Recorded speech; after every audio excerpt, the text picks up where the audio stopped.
22047. Di sini kami sudah membuat rincian agenda kami. Yang pertama, penjelasan mengenai apa itu energi angin ataupun kincir angin. Yang kedua, manfaat energi kincir angin. Yang ketiga, proses pengubahan energi kincir angin ke energi listrik. Yang keempat, kami akan mewawancarai warga yang akan dilanjutkan oleh rekan saya.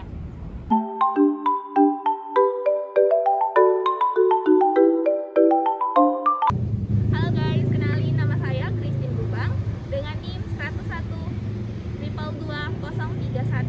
Di sini saya akan menjelaskan secara singkat apa itu energi kincir angin.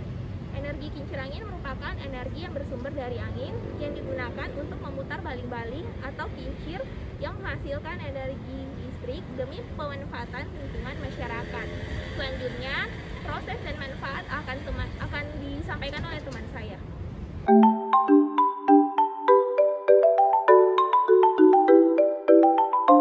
Perkenalkan, nama saya Julana Kesentan dengan NIM 101222059. Di sini saya akan menjelaskan mengenai manfaat energi kincir angin bagi kehidupan sehari-hari. Pertama, energi kincir angin bermanfaat sebagai pembangkit listrik yang ramah lingkungan. Kedua, energi kincir angin dapat membantu menyalurkan air dalam irigasi. Ketiga, kincir angin juga dapat digunakan untuk penggilingan padi. Selanjutnya, akan ada video mengenai proses pengubahan energi kincir angin ke energi listrik.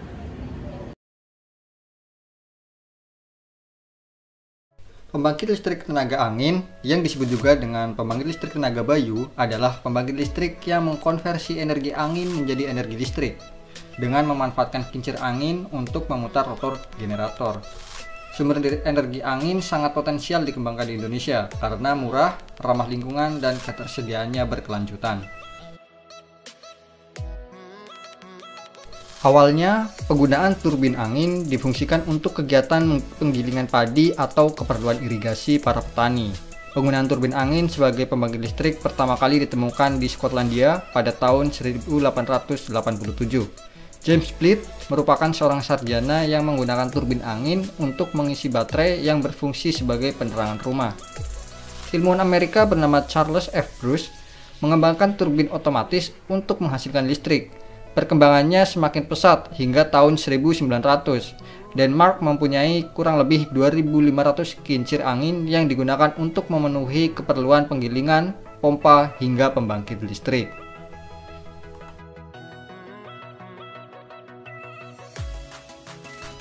Energi mekanis dari angin akan membuat kipas berputar. Putaran dari kipas umumnya lambat. Namun dengan bantuan gearbox yang berisi kumpulan gerigi, putaran pada kincir yang rendah menjadi tinggi. Kecepatan putar juga dikontrol oleh brake system atau sistem pengereman agar kecepatan putar tetap terjaga. Putaran yang dikontrol menjadi stabil tersebut digunakan untuk memutar rotor pada generator dan menghasilkan energi listrik. Tegangan listrik dari generator bersifat AC, sehingga agar energi listrik dapat disimpan dalam baterai diubah terlebih dahulu menjadi DC pada sistem penyimpanan energi. Energi listrik yang tersimpan kemudian dapat disalurkan ke konsumen.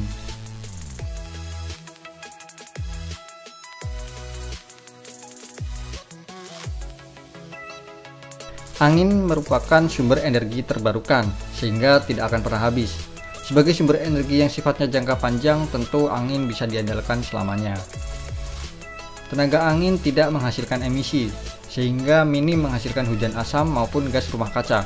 Bahan bakar fosil merupakan penghasil emisi yang tinggi dan dalam jangka panjang dapat mempengaruhi iklim bumi. Ramah lingkungan. Salah satu kelebihan dari penggunaan energi ini adalah ramah lingkungan, dengan tidak mencemari lingkungan di sekitar. Space yang dibutuhkan relatif kecil.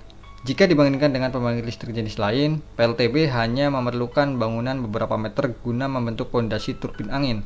Tanah di sekitar turbin juga dapat digunakan untuk berbagai keperluan lain seperti pertanian dan perkebunan.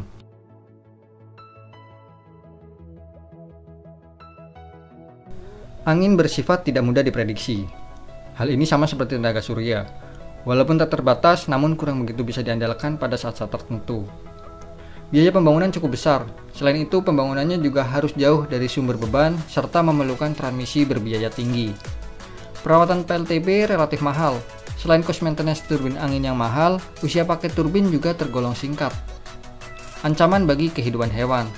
Burung yang terbang bebas, baik itu secara berkelompok maupun individu, memiliki kemungkinan untuk tertabrak turbin angin. Sebagai negara dengan garis pantai yang panjang, potensi energi angin di Indonesia sangat potensial untuk dimanfaatkan. Kementerian SDM merilis pernyataan bahwa sejumlah wilayah di Indonesia berpotensi menghasilkan energi listrik melalui angin dengan kapasitas lebih dari 100 MW.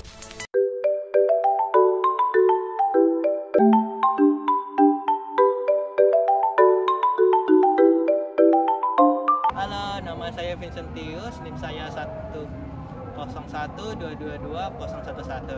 Hari ini saya akan mewawancari seorang mahasiswa untuk menanyakan pembangkit listrik tenaga kincir angin. Oke, halo Mas. Ya, halo. Nama Mas siapa? Nama saya Arlo. Saya boleh mewawancarain Mas? Boleh. Saya akan mewawancara yang pertama. Apakah Mas mengetahui apa itu kincir angin? Iya, saya mau tahu itu.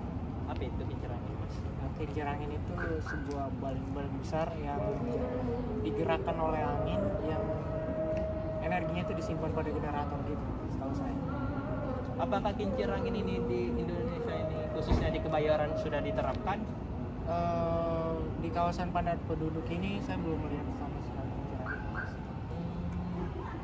Apakah energi kincir angin penting digunakan untuk menggantikan energi fosil untuk saat ini?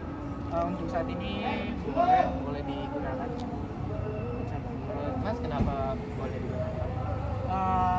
Sembari kita mengurangi energi dari fosil pun bisa kali.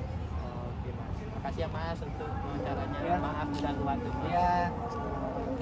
Oke guys, tadi kita sudah wawancara yang orang pertama, sekarang kita akan mewawancarain orang yang kedua. Halo Mas. Halo. Nama Mas siapa? Ronaldo Manuruk. Apakah saya boleh mewawancari Mas? Oh, sangat boleh. Saya akan menanyai, apakah Mas tahu mengenai kincir angin? Ya, saya tahu kincir angin. Nah, kincir angin itu menurut Mas apa? Itu adalah suatu alat yang digunakan manusia untuk membangkitkan listrik dengan menggunakan tenaga angin. Apakah di Indonesia ini, khususnya di Jakarta, di Kebayorannya, apakah sudah diterapkan? Untuk di daerah Jakarta, Kebayoran Lama sih belum ada diterapkan sama sekali. Menurut Mas, apakah energi kincir angin ini lebih penting digunakan untuk menggantikan energi fosil saat ini? Ya, sangat penting. Mengapa? Karena kalau kita memanfaatkan energi fosil, proses untuk energi fosil itu sangat lama. Tetap kalau kita memanfaatkan kincir angin itu sangat mudah. Kenapa? Karena kincir angin itu hanya dengan menggunakan angin saja. Itu ya Mas?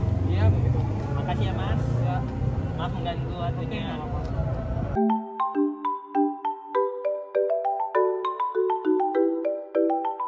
Jadi kesimpulan yang didapatkan dari kelompok kami yaitu di kalangan mahasiswa sudah mengetahui energi kincir angin, namun untuk daerah Jakarta belum ada yang memanfaatkan energi kincir angin. Hal ini juga disebabkan oleh karena Jakarta bukan merupakan daerah dataran tinggi. Teman untuk menerapkan penggunaan energi kincir angin agar untuk mendapatkan energi yang ramah lingkungan.